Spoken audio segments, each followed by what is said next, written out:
Buenos días, mi nombre es Rebeca Araujo, estudiante de Comunicación Social y voy a exponerles sobre el computador y los sistemas operativos.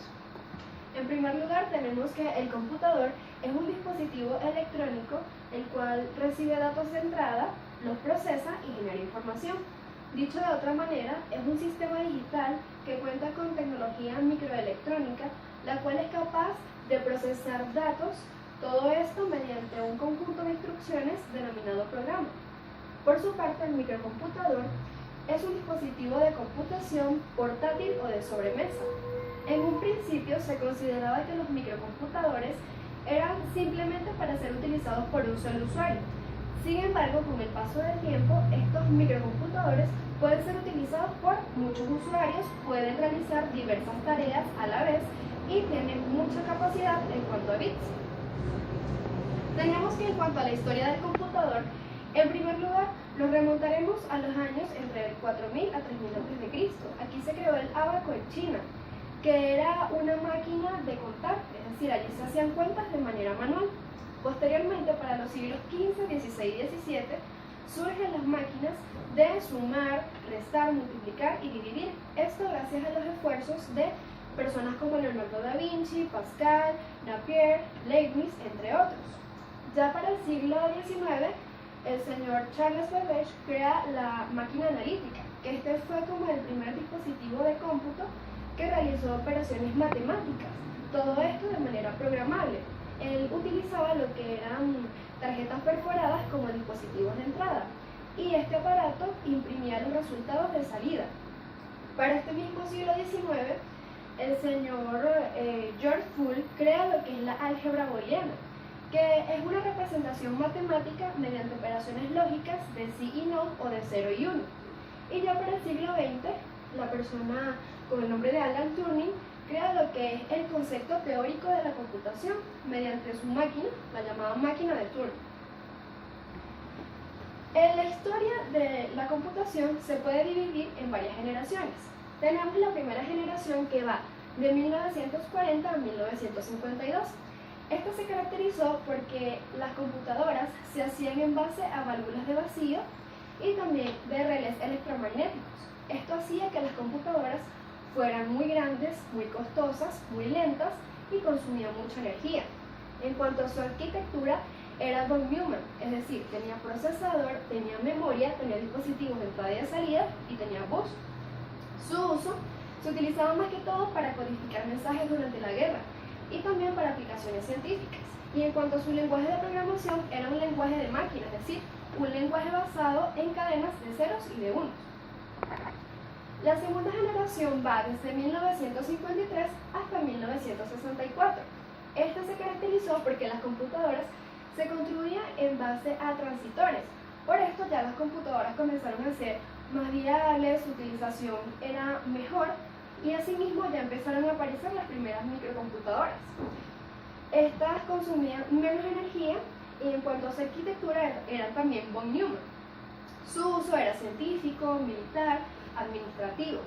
Su lenguaje de programación era un lenguaje alto pero no estructurado y las máquinas fabricadas fueron la IBM series 1401 y 1620. La tercera generación va desde 1965 hasta 1971. En esta las computadoras eran construidas en base a circuitos integrados. Esto permitía que las computadoras fueran muy veloces y existían por supuesto las microcomputadoras. Su arquitectura también von Neumann, su uso científico, militar, administrativo, también en cuestiones educativas, entre otras cosas. Su lenguaje de programación también era de un nivel alto, no estructurado, y entre las máquinas fabricadas estuvieron la IBM 360 y la ENIAC IB. La cuarta generación va desde 1972 hasta 1990. En estas la computadora se construía en base a microprocesadores Intel y también chip de silicio. La arquitectura pasó a ser CISC y RISC. Su uso era científico, administrativo, en el hogar, en cuestiones educativas y muchas otras cosas. Su lenguaje de programación era de alto nivel ya estructurado. Su sistema operativo empiezan a aparecer, por ejemplo, el MS-2 y también aplicaciones como el Word y la hoja de cálculo. Tenemos también que se fabricaron máquinas como la Kimball 1, la Atari 8800, la Apple y la IBM PC o computadora personal.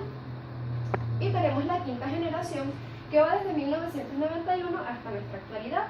Aquí ya las computadoras se construyen en base a microprocesadores tanto paralelos, vectoriales, también en base a altas velocidades, también inteligencia artificial, clusters, nanoprocesamiento, y se pueden realizar diversas tareas en un mismo periodo o ciclo de reloj. Tenemos también que la arquitectura pasó a ser hardware o DSP. El uso, más allá de utilizarse en todas las cuestiones de nuestra vida, ha trascendido, se está utilizando también para hacer simuladores y también para la robótica. En cuanto al lenguaje de programación, este lenguaje es natural, es modular, va dirigido a objetos y existe lo que es el Java C. En cuanto al almacenamiento, tenemos el CD, el CD-ROM, tenemos también los pendrive, tenemos el DVD, entre otras cosas. Sistemas operativos hoy en día son multitarea. Por ejemplo, tenemos el Windows, el Linux, entre otros. En cuanto a las máquinas fabricadas, tenemos la Cray 2 y la Cray CX1. En cuanto a los componentes del computador, este está integrado por el hardware y el software. El hardware tiene que ver con todos los componentes físicos o tangibles de un computador. Por ejemplo, sus cajas, sus cables, sus memorias, procesadores, entre otras cosas. Dentro del hardware encontramos primero lo que es el CPU, que es la unidad central de procesamiento. El CPU está integrado por, digamos, varios circuitos, y en él pues se encuentra la información básica que ha de ser procesada por el computador. Tenemos la memoria RAM o la memoria de acceso aleatorio, que en esta, digamos, su nombre se debe a que podemos acceder a la ubicación del procesamiento sin seguir ningún tipo de orden. Estas actualmente están siendo fabricadas mediante lo que son unos módulos inyectables, los cuales son de bastante funcionamiento. Tenemos también lo que son dispositivos de entrada, como lo que es el teclado, que es aquel aparato que nos permite escribir dentro del computador. Este cuenta con varias características. Primero cuenta con una disposición alfabético y numérica, que ahí tenemos digamos, una disposición como si fuera una máquina de escribir. A su lado derecho se encuentra caracteres solamente numéricos. También encima de ellos se encuentra lo que es un teclado de puras funciones, que va desde el F1 hasta el F12. Y también encontramos lo que son teclas con caracteres, digamos, vectoriales, que serían las flechas. Ellas nos permiten movernos dentro de la pantalla del computador a la posición que queramos. Encontramos el mouse o ratón, que este es el aparato que nos permite marcar una trayectoria dentro del computador. Lo que hace el mouse o ratón es mandarle señales binarias a la computadora para que así, a través de un fichero o flecha, nos muestre la trayectoria que hayamos hecho. Tenemos también el escáner, que este es el que nos permite digitalizar cualquier tipo de documento plasmado físicamente en una hoja de papel, ya sea un texto o un dibujo.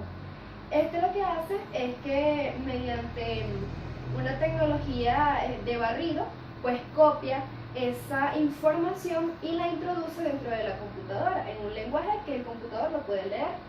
En cuanto a los dispositivos de almacenamiento, encontramos el disco duro. El disco duro es la parte de la computadora que está compuesta por varios discos que se encuentran girando a altas velocidades sobre un eje que casi llega a la superficie. Estos discos utilizan lo que es digamos, una cabeza de lectura y de escritura que permite codificar y descodificar todos aquellos mensajes que se vayan a leer o se vayan a escribir. Estos discos van a ser muy frágiles y por eso ellos están resguardados herméticamente dentro de una caja, pues cualquier tipo de partícula de polvo podría dañarlos. Encontramos también de almacenamiento lo que son los CD, que son los discos compactos, que son un dispositivo de almacenamiento que nos permite guardar cualquier tipo de información, ya sea audio, video, fotos, entre otras cosas. Está el CD-ROM, que ese se basa más en textos, está el DVD, que nos permite almacenar videos, y está también el Blu-ray, que nos permite almacenar videos, pero en alta definición. Tenemos el pendrive, que es el que nos permite almacenar cualquier tipo de información, pero utilizando la memoria flash. En cuanto a los dispositivos de salida, encontramos las impresoras, que es un aparato que nos permite tener una copia fiel de cualquier información o dato que queramos bajar de la computadora. Está el monitor, que es la parte de la computadora que nos proyecta aquello que queremos ver.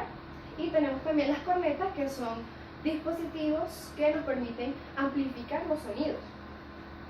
En cuanto al software, tenemos que este es el soporte lógico y necesario para que una computadora pueda llevar a cabo todas sus tareas. Dentro del software encontramos, por ejemplo, las aplicaciones informáticas como los editores de textos y también los software de sistemas, que vendrían siendo los sistemas operativos. La computación, por su parte, tiene que ver con un conjunto de conocimientos y de técnicas que le permiten a la persona manipular o manejar información a través de un computador. En cuanto a los lenguajes en la computación, tenemos el lenguaje de máquina, que es el más básico. Este se basa en cadenas de ceros y de unos. Y este es muy tedioso, puesto que es sumamente manual, o sea, cada comando debe introducirse manualmente, por lo que hace que las personas pierdan mucho tiempo. El lenguaje de bajo nivel, por su parte, es el que se basa en asignar a cada instrucción un mnemónico, y esto da como resultado un ensamblador, el cual es un lenguaje de muy bajo nivel para lo que es una computadora. Este lenguaje de bajo nivel puede que cree programas, pero estos programas tienen la carencia de que si se quieren movilizar de un computador a otro, pues tienen que reescribirse completamente desde un principio. Y en cuanto a los lenguajes de alto nivel, estos son aquellos lenguajes que son utilizados más que todo hoy en día. Estos lo que hacen es tomar comandos que se introducen ya sea desde el teclado, desde un dispositivo de almacenamiento, desde una memoria, y ellos son captados por un programa que los traduce en lenguaje de máquina. Estos programas de traducción pueden ser tanto intérpretes como compiladores. Algunos ejemplos de estos lenguajes de alto nivel son el ALGOL, el COBOL, el BASIC o el Pascal. En cuanto a las unidades de información en un computador, tenemos primero lo que son los bits, que estos son dígitos binarios que adquieren el valor de 0 o de 1, y estos son la unidad mínima de información dentro de un computador. Luego tenemos los bytes, que son la composición de 8 bits. Tenemos los kilobytes, que equivale a 1024 bytes. Tenemos los megabytes, que equivale a 1.000.000 de bytes. Tenemos los gigabytes, que equivalen a 1024 megabytes, y los terabytes, que equivalen a 1000 gigabytes. En cuanto a los sistemas operativos, tenemos que estos son el software básico que requiere una computadora para así poder realizar todas sus actividades. Los más utilizados hoy en día son el Windows, el Linux y el Mac. En cuanto a los tipos de sistemas operativos, tenemos que estos van a definirse por su estructura, por sus servicios y por la forma de ofrecer sus servicios. En la estructura encontramos la monolítica, que fue la utilizada en los primeros sistemas operativos. Esta se basaba en rutinas entrelazadas, las cuales podían llamarse o comunicarse entre sí. Este tipo de sistema generalmente se hacía a medida, y por ello permitía que tuvieran las personas un buen uso de la misma. Sin embargo, esto hacía que tuvieran carencia de flexibilidad o de adaptabilidad a la hora de realizar tareas en varios sitios de trabajo o varios ambientes de trabajo, y también a la hora de utilizar varias aplicaciones.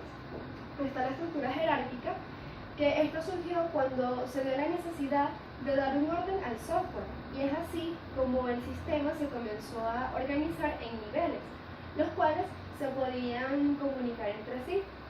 En esta estructura también encontramos lo que es el nombre de multicapa, que está extraída de la Multil y la Unix. Y también encontramos dentro de este sistema lo que es unos anillos concéntricos o rings, que es otra forma de jerarquización en la cual estos anillos tienen cada uno una trampa o una apertura que les permite comunicarse entre sí. Y en este tipo de sistema de anillos se ve que los anillos internos están más protegidos o favorecidos que los externos. Tenemos también la máquina virtual, que esta se basa en tener una réplica exacta o fiel de una máquina real, es decir, se muestra lo que es un monitor virtual el cual hace un multiproceso y él lo que hace es presentar tantas máquinas virtuales como se soliciten.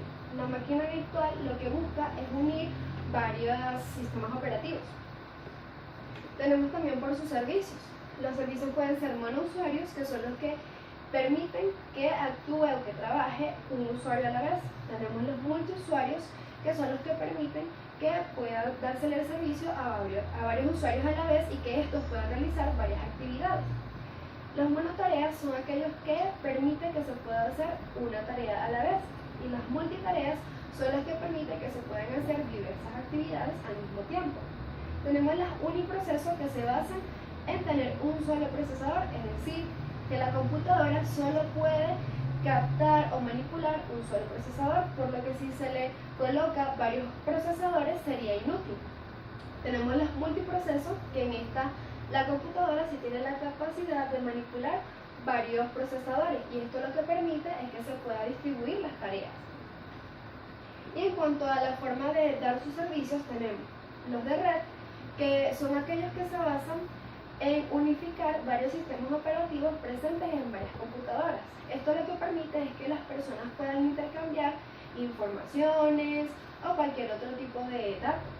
Y tenemos también los distribuidos, que estos son los que permiten que se pueda unificar varios recursos, como por ejemplo lo que son memorias, lo que son datos, información y otras cosas, también tareas, pero todo esto en una sola máquina virtual a la cual el usuario puede acceder de manera transparente. Y esto lo que le permite a la persona es que ya no tenga que recordar los recursos por su ubicación, sino que los conoce por su nombre y puede acceder a ellos tal y como si esos recursos estuvieran localmente en su lugar de trabajo habitual. Muchas gracias.